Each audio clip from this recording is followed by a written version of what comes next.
Hello guys, कैसे हो। आज मैं तुम लोगों के लिए नाइन्थ का मैथ का जो पहला अध्याय है संख्या पद्धति नंबर सिस्टम, उसका पहला प्रश्नावली जो है सो 1.1 उसके सारे सवाल को हल करने जा रहा हूँ। इसके बारे में, संख्या पद्धति के बारे में जो इंट्रोडक्शन था, परिचय का जो क्लास था, वो पहला वीडियो मैं पूर्ण रूप से दे चुका हूँ। तो देखे ही होगे, अगर नहीं देखोगे होगे तो डिस्क्रिप्शन में मेरा लिंक है, उसको देख लेना। उसको देखने के बाद ये सवाल सब तुमको लगेगा जैसे बाएं हाथ का खेल है, कुछ है ही नहीं।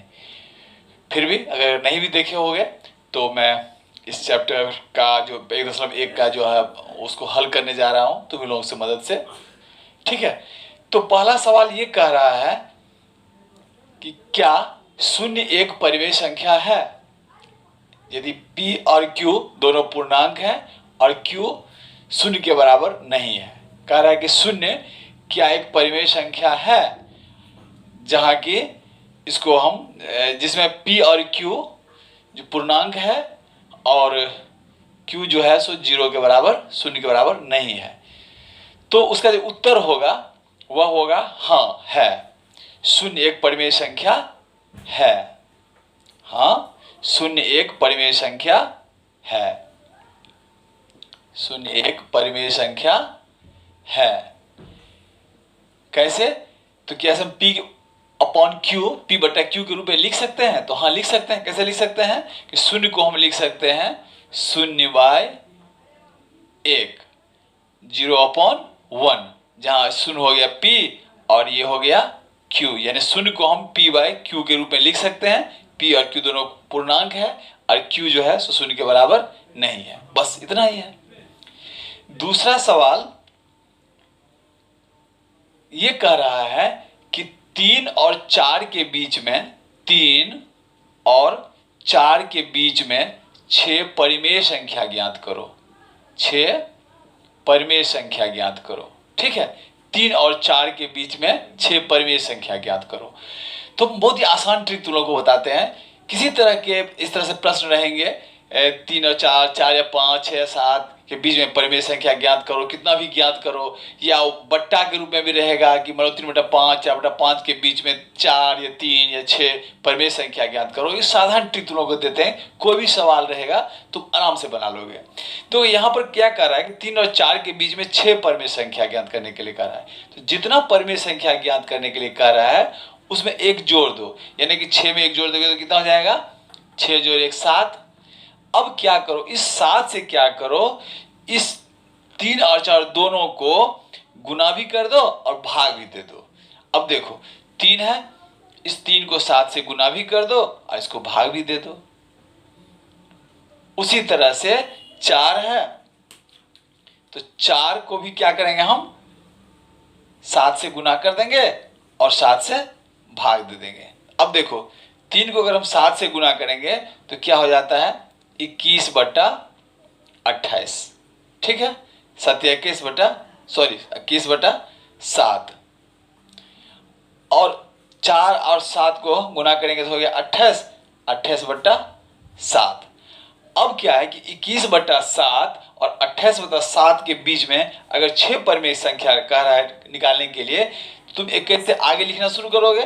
पहला हो गया 22/7, दूसरा हो गया 23/7, उसका हो गया 24/7, उसका हो गया 25/7, उसका हो गया 26/7, उसका हो गया 27/7।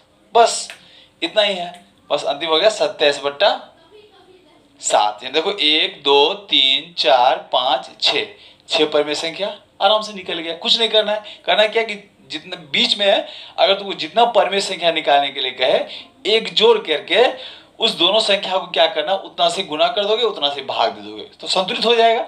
नहीं, अगर मान लो कि 3 को अगर हम 7 से गुना करेंगे, 7 से भाग देंगे, तो ये 7 7 कट गया, ये 3 ही बचा, कोई दिक्कत नहीं है। तो एक साधारण ट्रिक है कि जो भी संख्या का जितना कह रहा परिमेय संख्या, उसे एक बढ़ा करके, एक जोड़ करके गुना भी कर दो, भाग दे दो, और उसके बीच में जितनी परिमेय संख्या देख कर ही आराम से निकाल लोगे। ठीक है, इसी तरह से अब आगे सवाल में कह रहा है, कैसे देखो, आगे सवाल में कह रहा है कि 3/5 और 4/5, 3/5 और 4/5 के बीच में 5 परिमेय संख्या ज्ञात करने के लिए कह रहा है कि 5 परिमेय संख्या ज्ञात करो। तो देखो हम पहले भी बताया है, अगर 5 परिमेय संख्या कह रहा है तो कितना से गुना करेंगे? आराम से तुम लोग कह दोगे कि सर 5 1 6 से गुना करेंगे। वेरी गुड, सही बात है। तो तुम भी क्या करोगे? 3/5 को क्या करोगे? 6 से गुना भी कर दो और इसको नीचे वाले को भी 6 से गुना कर दो। 6 से कट गया तो वही 3/5 रहा। ठीक है, संतुलित हो गया। फिर इसी तरह से 4/5 को भी क्या करोगे? 6 से गुना करोगे, फिर 6 से नीचे गुना कर दोगे। ठीक है, ये भी 4/5 ही रहा, 6 से कट गया। तो अब देखो क्या होता है, 3 छक 18, 5 छक्के 30, 18/30 हो गया। ये क्या हो गया? 4 छक 24, 24/30 हो गया। अब देखकर ही तुम लोग निकाल सकते हो 5 परिमेय संख्या कि 18/30 है तो अगला संख्या क्या होगा? परिमेय संख्या 19/30, उसके बाद होगा 20/30, उसके बाद हो जाएगा 21/30, उसके बाद हो जाएगा 22/30, उसके बाद हो जाएगा 23/30, 24/30 तो है ही ऑलरेडी। तो 1 2 3 4 5 यानी 3/5 और 4/5 के बीच अगर 5 परिमेय संख्या, इस तरह से तुम आराम से निकाल लोगे। बस इतना याद रखना है कि जितना परिमेय संख्या पूछे एक जोड़ करके ऊपर नीचे दोनों को गुना कर दो और देख कर तुम लोग कह दोगे कि बीच में कितने परिमेय संख्या जो लिखना होगा वो आराम से लिख लोगे। ठीक है, अब है कि कुछ तुलनों को सत्य और असत्य कथन पूछ रहा है कि जो कोई कथन सत्य है या असत्य है। अगर सत्य है, यदि असत्य है तो क्यों है, अगर सत्य है तो क्यों है, इसके लिए उसका कारण भी बताओ। तो पहला ये कह रहा है कि प्रत्येक प्राकृत संख्या एक पूर्ण संख्या होगी। पहला वीडियो तुम लोग देखे ही होंगे, बताए दिए हैं कि प्रत्येक प्राकृत संख्या, जैसे मतलब 1 से शुरू करेंगे अनंत तक, 1 2 3 4 अनंत तक, क्या ये पूर्ण संख्या होगी? तो इसका जवाब होगा हाँ। इसका क्या जवाब होगा?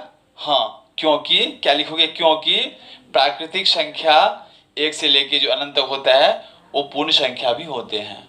ठीक है, तो 1 से लेके अनंत तक जो भी संख्या होंगे, प्राकृतिक संख्या जो होंगे वो पूर्ण संख्या में आते ही हैं। तो इसका जवाब होगा हाँ, क्योंकि प्राकृतिक संख्या, सभी प्राकृतिक संख्या पूर्ण संख्या में आते हैं। ठीक है, ये लिख दोगे। दूसरा कि प्रत्येक पूर्णांक एक पूर्ण संख्या होगी। ये कह रहा है कि प्रत्येक पूर्णांक एक पूर्ण संख्या होगी। तो प्रत्येक पूर्णांक जो होता है, हम बताए भी थे कि 0 से लेकर के +1 +2 से अनंत तक जाता है प्लस में, और -1 -2 से लेकर के माइनस अनंत तक आता है। ये हो गया पूर्णांक। तो कह रहा है कि प्रत्येक पूर्णांक मतलब हो गया माइनस अनंत से लेकर प्लस अनंत तक। प्रत्येक पूर्णांक क्या पूर्ण संख्या होगी? कभी नहीं होगी, क्योंकि पूर्ण संख्या जो होगा वो तो 0 से शुरू होता है आगे, 0 +1 +2 +3 प्लस अनंत तक। तो संभव ही नहीं है, क्योंकि इसका जो ऋणात्मक पूर्णांक जो होता है वो तो पूर्ण संख्या होंगे नहीं। तो इसका जवाब होगा नहीं, क्योंकि धनात्मक पूर्णांक ही पूर्ण संख्या में आते हैं। ठीक है, अब इसका अंतिम देखो। अंतिम एक पूर्ण संख्या होगी। अब पूछ रहा है कि प्रत्येक परिमेय संख्या, तो क्या प्रत्येक परिमेय संख्या पूर्ण संख्या होगी?